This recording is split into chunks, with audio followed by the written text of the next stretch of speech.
Welcome to Equities.com at the Vancouver Resource Investment Conference. My name is Galen Engen and I'm sitting here with Paul Gill. He's the CEO of Lomiko Metals. Good day, Galen. Good day, Paul. Thanks for joining us. Absolutely. Thanks for having me on. Great. Now, Lomiko Metals is a Canadian exploration stage company that one of its focuses is electric metals, and that now is turning into quite an exciting sector. Partially due to, for instance, the recent announcement of Tesla and their Gigafactory opening up just outside of Reno. So, as you, being one of these people that are involved in this space, what do you think the creation or the construction of this Gigafactory is going to affect the manufacturing side of lithium-ion batteries? Well, I think it's the first step in a long change, long sought after change in energy storage. Tesla is one company. We have many other electric vehicle companies that can benefit from this particular project, and will probably create similar projects. So it's going to take graphite that such as that we're looking for in Quebec, and put it into vehicles that will increase range potentially for electric vehicles and increase sales. I think it's a good move. Oh, absolutely. For instance, the Tesla factory, they are estimating 500,000 battery packs a year, so that's a tremendous amount of manufacturing. Yeah. So how is Lomiko how are they going to fit within that paradigm? Well, we've taken a particularly interesting strategy. We think there's a couple spots in the world that provide very high quality graphite. We're looking in Quebec, right beside the Imerys mine that's currently in place. And Imerys has been operating for about 10 years, and we think they're almost out of ore.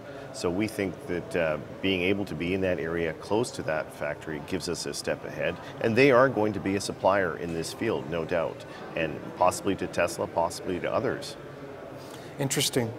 Now, with the advent of graphene, this is now starting to cause a real wave in the media as it seems to have limitless possibilities. How is that going to affect now lithium-ion batteries and other factors, other industries, other sectors? Can you explain more about the product itself? I guess the now is about lithium-ion batteries, and the next 5 years is about creating those energy storage devices that have lithium-ion packs. But the tomorrow is using graphene, which is a material that's very highly electrically conductive and can retain charges for a long period of time in power packs and devices that store energy.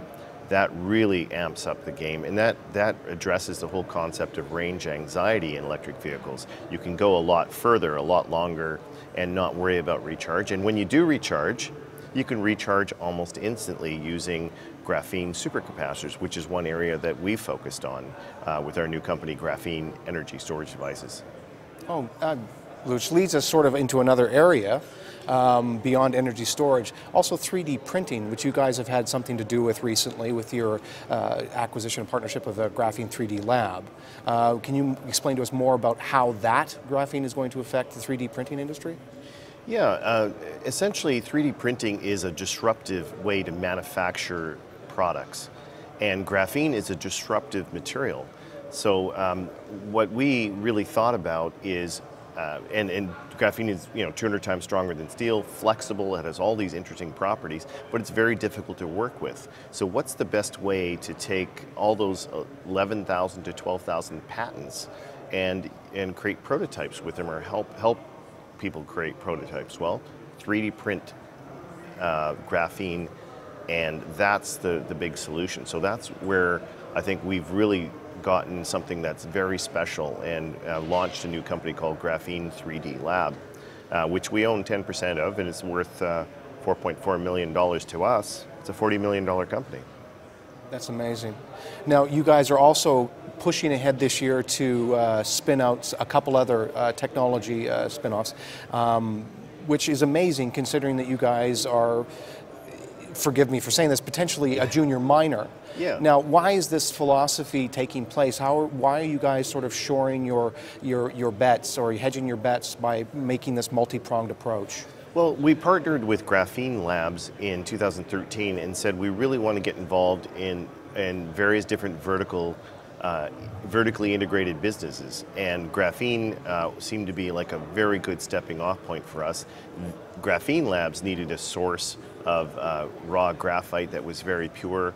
We found some of that material, and then we converted it to graphene. So we think that the best way to get involved and really get stability for a small junior like ourselves is to get involved in these technologies and in devices and in businesses that are profitable in the long term and have a future, because I think that gives us a step up and sticks out in the crowd in this situation.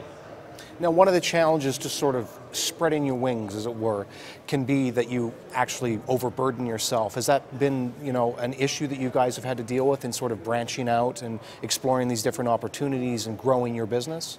Yeah, it's certainly been a challenge, and we have to address that challenge by recruiting very good managers for the specific projects.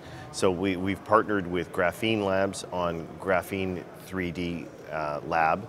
And then again, we've partnered with them on Graphene ESD, and with our other potential spin-out, Lomiko Technologies, we've partnered with megahertz power supplies in order to get involved in that type of business. You have to have people that are self-starters, that are going to go and run with it, and what we provide is the equity for them to go and create value. And this is what it's all about. You have to create value to get recognition. We've done that once. We've had proof of concept.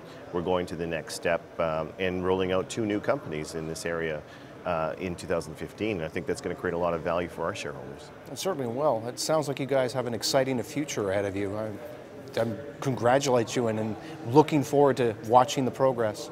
Yeah, thanks very much. I think we've got a long ways to go, but certainly creating a lot of interest in the next little bit. Well, thanks for joining us, Paul. I really appreciate it. Thanks. Thanks for having me. You bet.